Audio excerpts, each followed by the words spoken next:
السلام علیکم ورحمۃ اللہ۔ اعوذ باللہ من الشیطان الرجیم، بسم اللہ الرحمن الرحیم۔ الحمد للہ رب العالمین الرحمن الرحیم مالک یوم الدین، ایاک نعبد و ایاک نستعین، اہدنا الصراط المستقیم صراط الذین انعمت علیہم غیر المغضوب علیہم ولا الضالین، آمین۔ اللہم لا سہل الا ما جعلتہ سہلا وانت تجعل الحزن اذا شئت سہلا۔ اللہم صلی وسلم علی نبینا محمد صلی اللہ علیہ وآلہ وسلم۔ سورہ ہود سورت کا نمبر 11 ہے اور پارہ کا نمبر 12 ہے۔ لاسٹ ٹائم ہم نے آیت نمبر 8 تک الحمدللہ جو کہ پہلا رکوع بنتا ہے وہاں تک کمپلیٹ کیا تھا۔ اس سارے کے سارے رکوع کے اندر ہم نے دیکھا تھا کہ اللہ سبحانہ وتعالیٰ نے تخلیق کے کائنات کی اگزامپل دے کر، ہمارے اپنے وجود کی مثال دے کر ہمیں یہ سمجھایا تھا کہ اللہ کی ہستی کے علاوہ کوئی پروردگار نہیں، کوئی مشکل کشا نہیں، کوئی آقا نہیں، کوئی معبود نہیں جس کی عبادت کی جائے، جس کو پوجا جائے، جس کی پرستش کی جائے۔ آیت نمبر 9 میں دیکھتے ہیں آج اللہ سبحانہ وتعالی ہمیں کیا حکم دے رہے ہیں۔ آیت نمبر 9 ہے، بسم اللہ الرحمن الرحیم۔ وَلَئِنْ أَذَقْنَا الْإِنسَانَ مِنَّا رَحْمَةً ثُمَّ نَزَعْنَاهَا مِنْهُ إِنَّهُ لَيَئُوسٌ کفور۔ یہاں اللہ سبحانہ وتعالی انسان کی نیچر اور فطرت کو بتا رہے ہیں۔ اللہ کہہ رہے ہیں اگر ہم کسی انسان کو اپنی رحمت کا مزہ چکھا دیں اور پھر اس سے چھین لیتے ہیں تو انسان مایوس ہو جاتا ہے، اور مایوس ہو کر وہ اللہ کی ناشکری کرنا شروع کر دیتا ہے۔ آیت نمبر 10 دیکھتے ہیں آگے اللہ نے کیا کہا ہے۔ وَلَئِنْ أَذَقْنَاهُ نَعْمَاءَ بَعْدَ ضَرَّاءَ مَسَّتْهُ لَيَقُولَنَّ ذَهَبَ السَّيِّئَاتُ عَنِّي۔ اور اگر انسان کو مصیبت آنے کے بعد ہم اسے نعمتیں عطا کرتے ہیں تو وہ کیا کہنے لگتا ہے، إِنَّهُ لَفَرِحٌ فخور۔ وہ انسان اس نعمتوں کے جو اس کے اوپر آ جاتی ہیں وہ اس مشکلات کے بعد اس پر اترانا اور تکبر کرنا شروع کر دیتا ہے۔ یہاں اللہ نے انسان کی فطرت کو بتایا ہے، انسان کے اندر کتنی تنگ نظری ہے، کتنی کم ظرفی ہے اور کتنی ناشکری ہے۔ آیت نمبر 9 اور 10 بالکل واضح ثبوت دے رہا ہے۔ اللہ کسی انسان کی زندگی میں نعمتیں بھر دیتا ہے تو یہ اللہ ہی کا توفیق ہے، اللہ کا فضل ہے۔ اس کے بعد جب اس پر مصیبتیں آتی ہیں تو وہ اس پر رونے لگتا ہے اور اللہ کے لیے سخت الفاظ کا چناؤ کرتا ہے، اور یہ بھول جاتا ہے کہ اتنا عرصہ زندگی میں جو خوشحالیاں آسودگی آئی تھی وہ اللہ سبحانہ تعالیٰ کی طرف سے تھی نا، اور اس دوران میرا کردار کیا تھا، میں نے کیا کیا، کیا میں نے اس خوشحالی کے دنوں میں اللہ کا شکریہ ادا کیا، کیا میں نے اس خوشحالی کے دنوں میں اللہ کے ان بے کس اور بے چار لوگوں کی مدد کی، کیا میں نے کسی بے سہارا کو سہارا دیا، کسی یتیم کو ان کا حق دیا، کسی بیوہ کو سہارا دیا، کسی محتاج کو اس کی محتاجی دور کی۔ اللہ نے مجھے مال دے کر ان کا نگران بنایا تھا، مال دے کر یہ کہا تھا اس میں تمہارا بھی حصہ ہے، اللہ کے بندوں کا حصہ ہے جو تمہارے ارد گرد ہیں، محتاج ہیں، فقیر ہیں۔ کیا میں نے اللہ کی شکر گزاری کی؟ کیا میں نے اللہ کی شکر گزاری کرتے ہوئے ان خوشحالی کے دنوں میں اللہ کے بندوں کو یاد رکھا؟ نہیں۔ لیکن جب اس خوشحالی کے بعد اللہ انسان کے اوپر کوئی مصیبت ڈالتا ہے تو انسان اس ساری خوشحالی کو بھول جاتا ہے۔ اب اس مصیبت کے وقت وہ اللہ کے خلاف باتیں کرتا ہے، وہ ناشکریاں کرتا ہے اور وہ ساری باتیں بھول جاتا ہے جو باتیں اللہ نے اس کے اوپر نعمت کی تھی۔ وہ اپنا کردار بھول جاتا ہے، اس کردار میں جو اللہ کے ساتھ اس کو برتاؤ کرنا تھا، اللہ کے بندوں کے ساتھ برتاؤ کرنا تھا۔ لیکن پھر دوبارہ اللہ سبحانہ وتعالیٰ اپنے بندوں پر اس مصیبت سے اس کو نجات دے دیتا ہے، پھر خوشحالی کے دن لے آتا ہے۔ اب انسان پھر غور نہیں کرتا، اللہ کہہ رہے ہیں اب اس کو پھر اللہ کا شکر ادا ہونا چاہیے تھا، پھر اس کو اللہ کی مخلوق کا خیال کرنا چاہیے تھا۔ اس سارے وقت میں وہ غفلت کا شکار ہوتا ہے، وہ مغرور ہو جاتا ہے، وہ اترانے لگتا ہے، وہ شیخیاں بکھیرتا ہے، وہ پھولے نہیں سماتا ہے، اس کو لگتا ہے کوئی مصیبت آئی ہی نہیں تھی۔ دوبارہ پھر اللہ کبھی اس کو پریشان نہیں کر سکتا ہے، اس کے اوپر مصیبت نہیں آ سکتی ہے، وہ اپنے ساری پچھلی حالت کو بھول جاتا ہے۔ اب اس کے اوپر جو اچھے حالات آتے ہیں اس سب کا کریڈٹ وہ اپنے آپ کو دیتا ہے، میں نے فلاں محنت کی، میں نے فلاں منصوبہ بندی کی، میں نے فلاں پلاننگز کی، میں نے فلاں کام کیے، جس کی وجہ سے آج میری زندگی میں دولت ہے، عزت ہے اور یہ ساری چیزوں کی فراوانی ہے۔ وہ یہ چیزیں بھول جاتا ہے۔ اس مصیبتوں کو بھیجنے والا اللہ تھا، مصیبتوں کے بعد فراحی دینے والا بھی اللہ کی ذات ہے، نہ کہ اس انسان کا اپنا کوئی کردار۔ لیکن جب مصیبت اور پریشانی آتی ہے اس وقت اللہ کو کوسنے کی بجائے اس کو اپنے اعمال کی طرف فکر کرنی چاہیے۔ میں نے ایسے کون سے گناہ کیے، ایسے کون سے اعمال کیے، ایسی کون سی ناشکریاں کی ہیں کہ اللہ مجھ سے ناراض ہو گیا ہے اور اللہ نے اپنی نعمتوں کو چھین لیا ہے۔ اللہ بار بار قرآن میں کہتا ہے وَإِن شَكَرْتَ لَأَزِيدَنَّكُمْ، اگر تم شکر کرو گے تو میں تمہیں اور زیادہ دوں گا، اور اگر تم کفر کرو گے تو پھر یاد رکھو اللہ کا عذاب بہت شدید ہے۔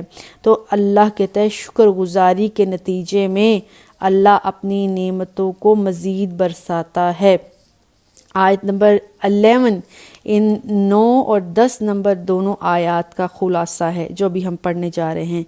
إِلَّا الَّذِينَ صَبَرُوا وَعَمِلُوا الصَّالِحَاتِ إِلَّا الَّذِينَ صَبَرُوا وَعَمِلُوا الصَّالِحَاتِ أُولَئِكَ لَهُم مَّغْفِرَةٌ وَأَجْرٌ كَبِيرٌ۔ اللہ سبحانہ وتعالیٰ نے آیت نمبر 11 میں 9 اور 10 آیت کا خلاصہ بیان کیا ہے۔ اس مشکل حالاتوں میں جو لوگ صبر کرتے ہیں، اچھے اعمال کرتے ہیں، لہم مغفرتن، ایسے سارے لوگوں کے لیے مغفرت ہے اور اجر کبیر ہے۔ گویا کیا سمجھ میں آیا؟ جب مشکل حالات ہوں، مصیبت کے دن ہوں، انسان کو مایوس اور دل برداشتہ نہیں ہونا چاہیے، بلکہ صبر کے ساتھ، ثابت قدمی کے ساتھ، استقلال کے ساتھ اس کو برداشت کرنا چاہیے، اور اللہ سبحانہ وتعالیٰ سے دعائیں کرنی چاہیے، اللہ کے ساتھ اپنے دامن کو جوڑ دینا چاہیے۔ مشکل حالات میں صبر اور اس کے ساتھ ساتھ اچھے اعمال، ٹھیک۔ وَاسْتَعِینُوا بِالصَّبْرِ وَالصَّلَاةِ، اللہ قرآن میں کہتا ہے اللہ سے صبر اور نمازوں، پھر انسان مزید اچھے اعمال کرے، اللہ سے توبہ استغفار کرے۔ اس مصیبتوں کے وقت انسان اللہ کے ساتھ جڑ جائے، صبر کرے، اللہ اس صبر کا بھی ثواب دے گا۔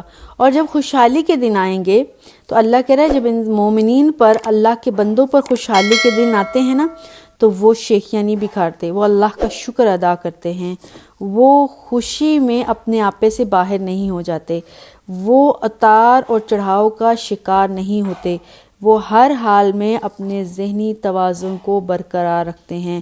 نہ مال و دولت اور اسودگی میں، خوشحالی میں ان کا مزاج خراب ہوتا ہے، نہ ہی تنگ دستی کے دوران وہ ہمت ہار بیٹھتے ہیں۔ ایسے لوگ اللہ کے ہاں بہت زیادہ پسندیدہ ہیں۔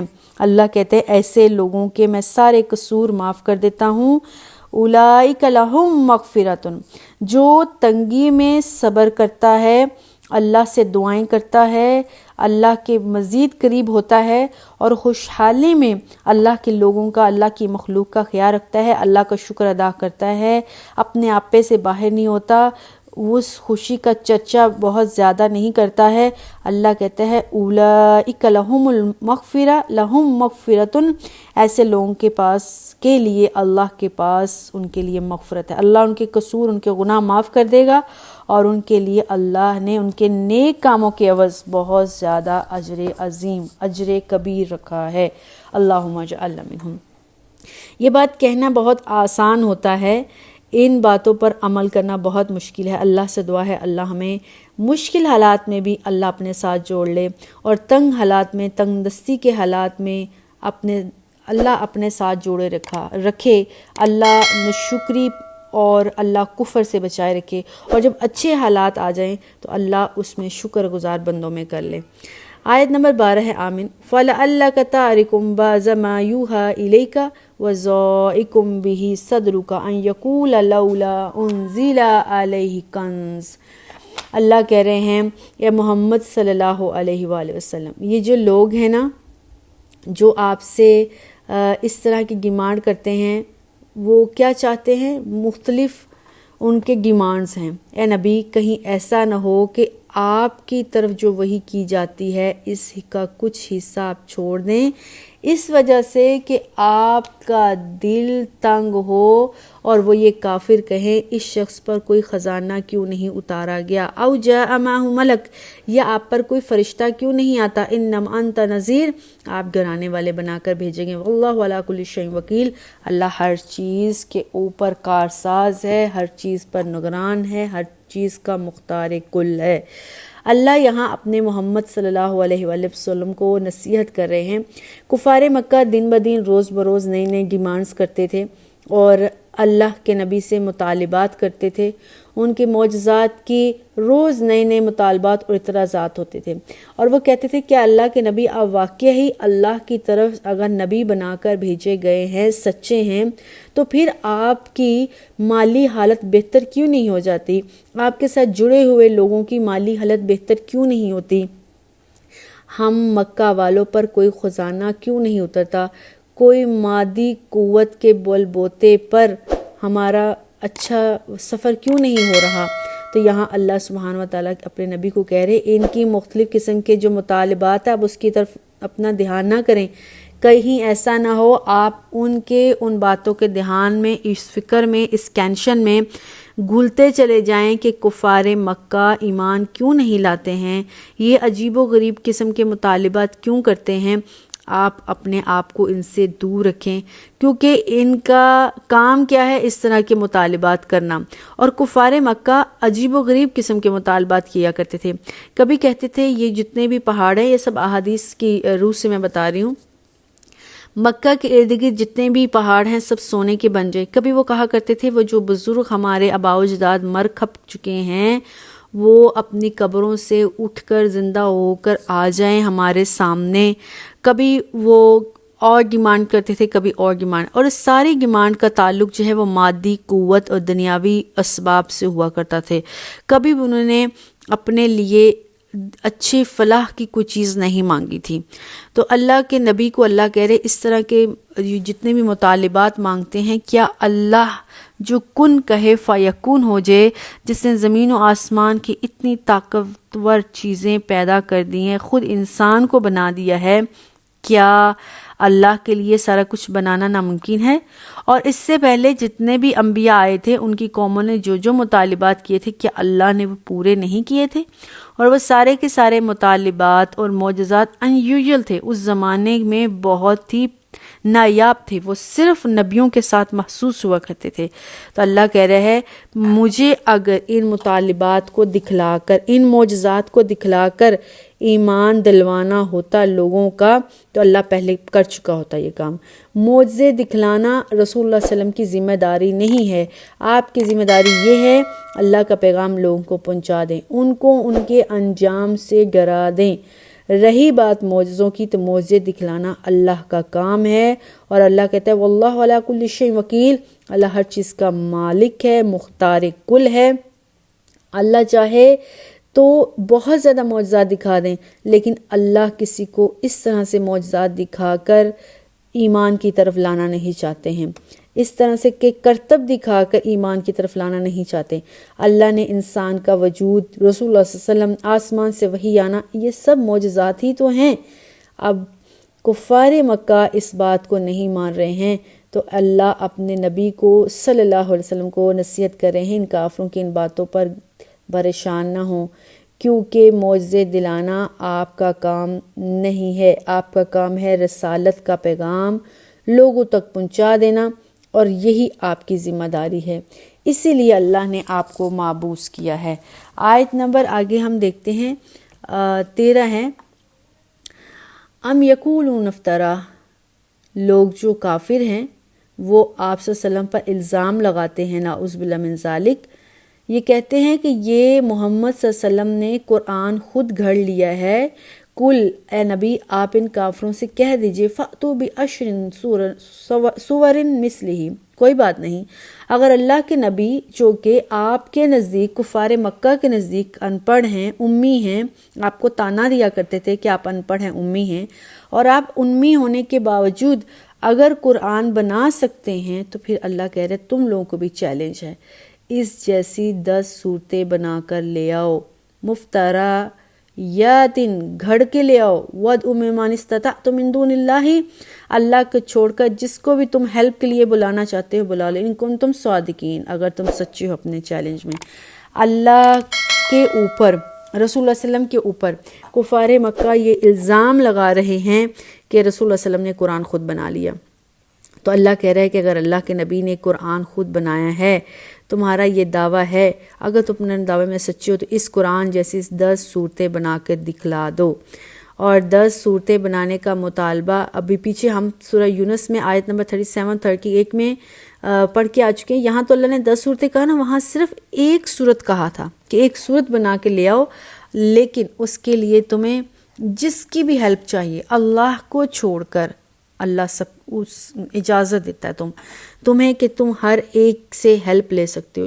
دنیا کا سب سے بڑا اسکالر، پڑھا لکھا مفتی عالم، جس قدر بھی کوئی علم کا سب سے بڑا ممبر ہے، تم اس سے ہیلپ لے سکتے ہو، لیکن اللہ کو پتا تھا کہ یہ سارے کام نہیں کر سکتے ہیں۔ چونکہ ہم سورہ البقرہ کی آیت نمبر 23 میں بھی بات پڑھ چکے ہیں، وہاں پر بھی اللہ نے یہی بات کی ہے کہ ایک صورت ہی بنا کر لے آؤ۔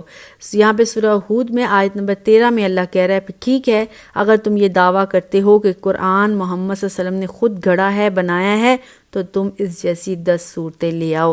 آیت نمبر 14 میں آگے اللہ کہہ رہا ہے فَإِن لَّمْ يَسْتَجِيبُوا لَكُمْ فَاعْلَمُوا أَنَّمَا أُنزِلَ بِعِلْمِ اللَّهِ وَأَن لَّا إِلَٰهَ إِلَّا هُوَ فَهَلْ أَنتُم مُّسْلِمُونَ۔ اللہ اب ان کے چیلنج کا جواب دے رہا ہے، اگر وہ تمہیں اس چیلنج کا جواب نہ دے سکے نا اے محمد صلی اللہ علیہ وسلم، تو جان لو یہ قرآن اللہ کے علم سے اتارا گیا ہے، اور یہ بھی جان لو کہ اللہ کے علاوہ کوئی الہ نہیں۔ کیا تم اس اللہ کے سامنے اب سر تسلیم خم کرتے ہو؟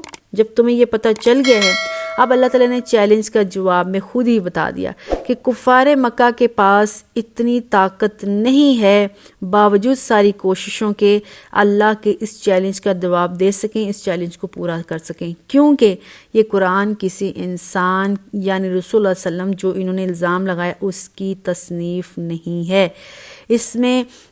اس میں وہ ساری پیشن گوئیاں حشر و نشر کے مفصل حالات ہیں۔ اگر انسان کی پیدا کرتا، تخلیق کرتا، تصنیف کردہ یہ چیز ہوتی تو پھر اس میں وہ ساری باتیں ہوتی جو انسان کے علم میں ہے، اس سے زیادہ نہیں ہو سکتی تھی۔ اللہ تعالیٰ نے کہیں کہا ہے کہ تم سب مل کر ایک صورت بنا لو، اب اللہ نے خود ہی اس کا جو ہے وہ جواب دے دیا ہے کہ یہ جیسے سورہ ہم بقرہ میں 23 نمبر آیت میں پڑھ کے آ چکے ہیں، یہ کفار مکہ ایک صورت بھی نہیں بنا سکتے۔ ایک صورت تو بنانا، ایک آیت نہیں بنا سکتے ہیں، اور اس چیلنج کو قبول کرنے کے لیے اللہ نے کہا تھا جتنی بھی ہیلپ لینی ہے تم دنیا میں ہیلپ لے سکتے ہو۔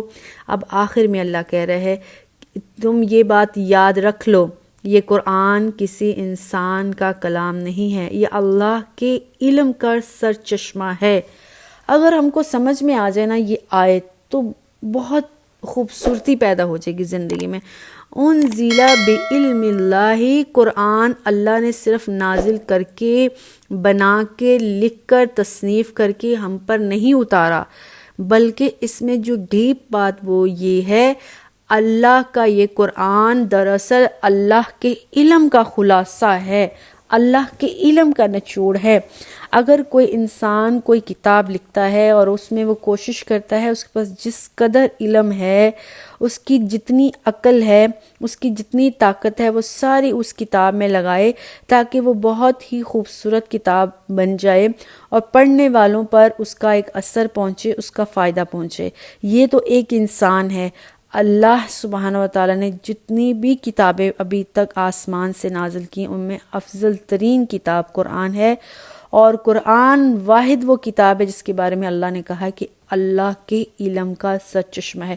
وہ رب، اس رب جس نے 6 دنوں میں زمین و آسمان پیدا کیا، وہ رب جو کن کہے تو فیکون ہو جاتا ہے، وہ رب جس نے یہ سولر سسٹم زمین اور آسمان کے اوپر نیچے خود ہمارے وجود کے اندر ایسی مشینری فٹ کر دی ہے جس کو بیان کرنے میں ساری زندگی لگ جائے، وہ بات ختم نہ ہو۔ اس انسان نے دنیا اور کائنات میں ایسی اپنی معجزات نازل کر دیے ہیں جن کے لیے ہماری کلمے اور صحیفے ختم ہو سکتے ہیں۔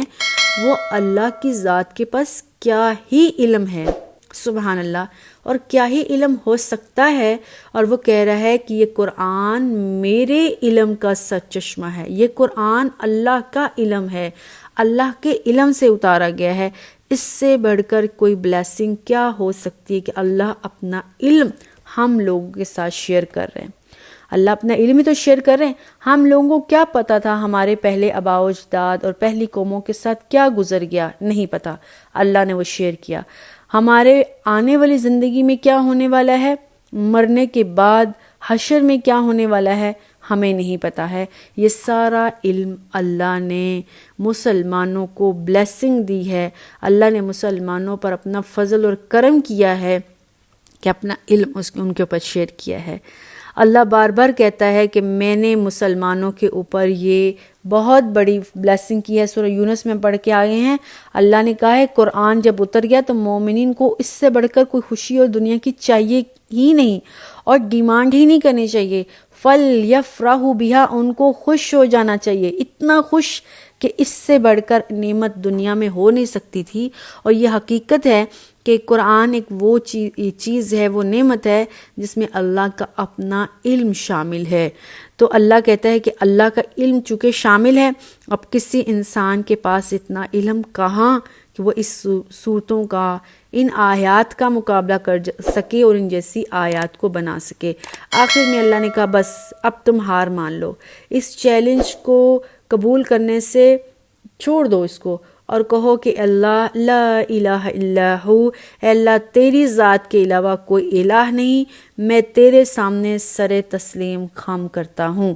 جس نے یہ بات ایکسیپٹ کر لی اس کے لیے دنیا میں بھی بھلائیاں ہیں اور آخرت میں بھی بھلائیاں ہیں، لیکن جس شخص نے اس کو قبول نہ کیا دنیا اور آخرت میں اس کے لیے کیا انجام ہے وہ ہم آیت نمبر آگے 15 میں پڑھتے ہیں۔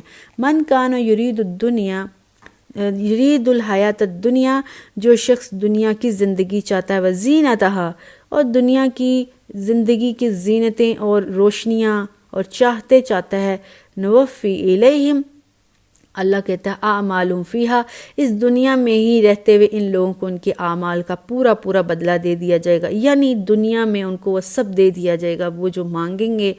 وَهُمْ فِيهَا لَا يُبْخَسُونَ، اور اس دنیا میں انہوں نے کچھ نہیں کمایا سوائے بخس کے، سوائے گھاٹے کے سودے کے۔ بخس کہتے ہیں ایسا مال جو ہم بیچیں اور ہمیں آگے سے ملے کیا، ہم بہت ہی قیمتی سامان بیچیں اور جس پیسوں پر ہم بیچیں وہ ہمیں جو آگے سے ملیں وہ کھوٹے سکے ہوں، ایسے سکے جو کہیں چل نہ پائیں۔ تو یہ دنیا میں اللہ کی ساری نعمتوں کے عوض میں اس سے بڑھ کر انسان کے لیے بدبختی کیا ہو سکتی ہے، وہ آخرت بیچے اور اس کو ملے کیا، کھوٹے سکے۔ اور اولئک الذین لیس لہم فی الآخرۃ الا النار وحبط ما صنعوا فیہا وباطل ما کانوا یعملون۔ آیت نمبر 16 ہے، اللہ کہہ رہا ہے ایسے سارے لوگوں کو اللہ تعالیٰ کیا کرے گا، اللہ ان کو اس دنیا میں کچھ بھی نہیں دے گا، آخرت میں آگ کے سوا ان کے لیے کچھ نہیں رہے گا۔ اور اولئک الذین لیس لہم فی النار، آخرت میں صرف ان کو آگ ملے گی، اور جو کچھ بھی انہوں نے اس دنیا میں بنایا کمایا وہ اعمال کے سارے برباد ہو جائیں گے اور سارے بے سود اور بے فائدہ جائیں گے، جو بھی اعمال اس دنیا میں رہتے ہوئے کمائے ہیں جنہوں نے اللہ پر ایمان نہیں لایا۔ تو آیت نمبر 15 اور 16 میں مخاطب صرف کافر ہی نہیں ہیں، اس میں ہم عام مومن لوگ بھی شامل ہیں، جو لوگ صرف دنیا کی زندگی کو مقدم جانیں گے، اللہ کی فرامین کو بھی فراموش کر دیں گے، اللہ کی فرمودات کو، ارشادات کو پس پشت ڈال دیں گے۔ ویسے ڈائریکٹ چونکہ سورج جو ہے مکہ، کفار مکہ کی طرف ہے، ان کو خطاب ہے، لیکن اس میں ساری اللہ کی مخلوق اور مسلمان آ رہے ہیں جو جھوٹ فریب دغا بازی سے پرہیز نہیں کرتے ہیں، جو تجارت کو فروغ دیتے ہیں، جھوٹ اور فریب اور دغا بندی کی بنیاد پر اللہ نے ان سب کے لیے کہا ہے کہ دنیا میں ہی سب کچھ مال مل جائے گا، مال و دولت سارے اسباب اس دنیا میں فائدہ مل جائے گا، آخرت میں ان کے لیے کچھ نہیں ہے۔ اسی طرح سے کافر جو کہ اس دنیا میں رہتے ہوئے اگر اچھی سے اچھی زندگی بھی گزارے ہیں، ہم ان سے بڑے امپریس ہوتے ہیں کہ ان کے پاس ساری نعمتیں ہیں، ان کے اچھے ڈیڈز، اچھے اعمال کے مطابق اللہ ان کو دنیا میں ہی اچھی زندگی دے دے گا، کیونکہ اللہ سے بڑھ کر کسی کا احسان رکھنے والا کوئی نہیں، یعنی اللہ کسی کا احسان نہیں رکھتے۔ اللہ بہت غیرت مند ہیں، اگر کبھی انہوں نے غریب و محتاجوں، بے کسوں اور اللہ کی مخلوق کی مدد کی ہے، کنویں کھدوائے ہیں، کچھ بھی ایسا نیک کام کیا ہے، تو ایسے لوگوں کو اللہ، جو کافر ہیں، جو ایمان نہیں لاتے ہیں، ایسے لوگوں کو اللہ دنیا میں ان کے اس اچھے اعمال کی نسبت واہ واہ کر دیں گے، شاباشی دے دیں گے، لیکن آخرت کی زندگی میں ان کے لیے کچھ نہیں ہوگا۔ دنیا میں اللہ ان کو تندرستی دے دے گا، ان کو اولاد دے دے گا، باقی تمام فائدے دیں گا، لیکن آخرت کی زندگی چونکہ ان کا آخرت پر اعتقاد ہی نہیں ہے، آخرت پہ یقین نہیں ہے، اللہ کی ذات پر یقین نہیں ہے، تو اللہ آخرت میں ایسے لوگوں کو کوئی حصہ نہیں رکھے گا۔ لیکن جو مومنین ہیں وہ دنیا میں اچھے کام کرتے ہیں اللہ کی مخلوق کے لیے، اللہ کی خاطر، تو ایمان اور آخرت پر یقین کے اجر میں اللہ ایسے لوگوں کو دنیا میں بھی اجر عطا فرمائیں گے، اللہم اجعلنا منہم، اور آخرت میں بھی اجر عظیم ان کے لیے اللہ نے رکھا ہے۔ یہ قرآن کی مختلف آیات سے ہم نے کنکلوژن نکالا ہے۔ گویا کہ آیت نمبر 16 تک ہم نے سورہ ہود میں جو پڑھا ہے وہ یہ ہے کہ اللہ کے جو بھی احکامات ہیں ان پر منوعاً عمل کرنا، یہی عقل مندی کا تقاضا ہے، اور یہ تسلیم کر لینا، ہار مان لینا کہ اللہ کے علاوہ کوئی الہ نہیں، وہ جو حکم دیتا ہے اس کو ویسے ہی قبول کرنا جیسے اس نے کہا، اسی میں فلاح و کامیابی ہے۔ والسلام علیکم ورحمۃ اللہ وبرکاتہ۔